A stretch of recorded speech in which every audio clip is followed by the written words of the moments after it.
Good afternoon, everybody, and welcome to this week's podcast regarding Plan 2041 Environmental Policies and Designations. This week's classes, we're talking about locating landscape and environmental planning within strategic decision making.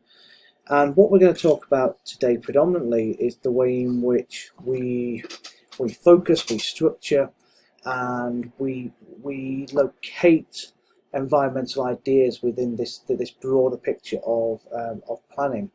So just a couple of examples of what sort of things we might be talking about are the way in which planning policy is created and delivered, so following on from last week's information, and the way in which different stakeholders from certain industries or certain areas are directing the conversations around development or implementation. Now, this is a very sort of fluid process, and it has many different aspects to it. So we'll be talking about political motivations and activity, the way in which society is changing what it needs or what it wants, how we meet economic objectives, and of course all this is wrapped up in the way in which we present or discuss environmental values, concerns and opportunities.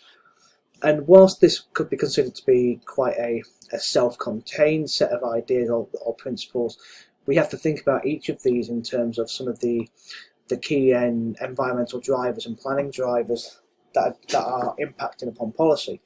And this might be about housing and about the way in which there is a perceived housing crisis in the UK, and whether there is a political motivation to build more houses around the country.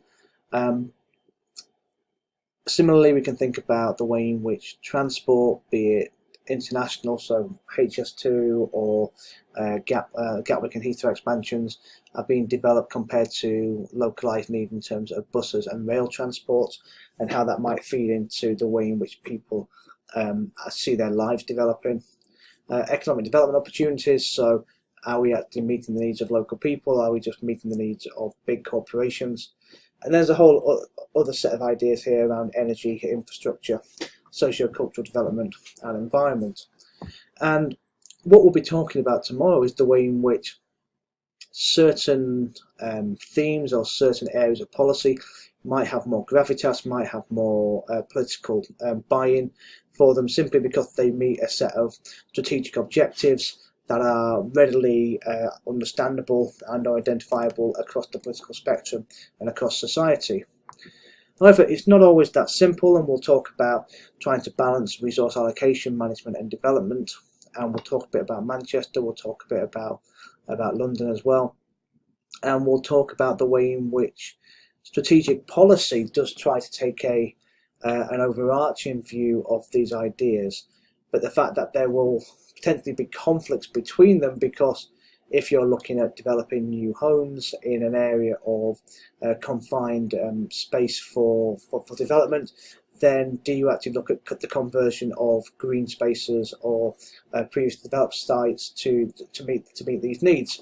And if so, are we then creating more urban heat hardening and heat densities and pollution? And then how do we actually address these ideas across an urban areas? So the notion of balance between meeting political, economic and social needs and the understanding of environmental capacity is very prominent here. And what we'll talk about a little bit is the variation between more strategic bodies, be it the UK government or in this case the GLA, the Greater London Authority, and the host boroughs, so whether there's an alignment between them. And if not, why not? And if there is, then what does that mean for development going forward? It also will draw on how some of these big ideas, big projects, be it the Olympic Park or Crossrail, fit into the aspirations of local people, and do they meet the needs of society, or are they simply big projects which have an international visibility, which is what politicians maybe want?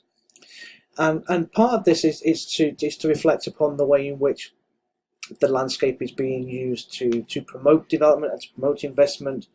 Partly it's to better understand how different environmental resources, be they regional parks or metropolitan parks or waterways in these cases, can be used to deliver essential public services and goods.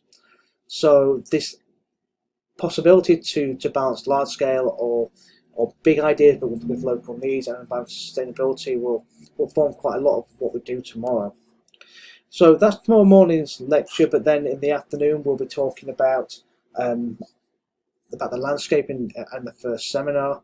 So what we're going to do here is, hopefully you've all done the reading, and we'll talk about the ways in which different notions or understandings of landscape can influence the ways in which landscape and the environment and nature are presented within policy and within practice, and how that might change over time.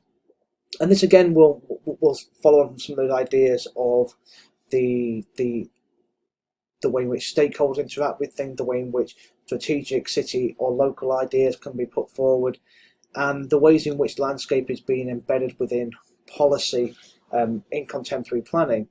And it would be good here if you could all come with examples or ideas of locations where you think landscape has been positively managed and protected and put into policy, and areas where it hasn't. And just one example in the paper in The Guardian today was the way in which the Lake District National Park Authority is continuing to allow 4x4 vehicles to use farm tracks in the Lake District, and the decision to pave over a former path with concrete to allow cyclists to move more freely around the Lake District. Now, this is in many ways protecting the environment in terms of having people go to it and understand it and better enjoy it, but it also takes away some of the more tranquility or the open space nature of that area. So is the fact that the Lake District is protected, is it a positive? And if so, how are the ways in which it's being managed a positive or a negative? And again, we'll go through some of these ideas tomorrow in the seminar. So see you all tomorrow morning for the lecture, and then tomorrow afternoon for the seminar. Goodbye.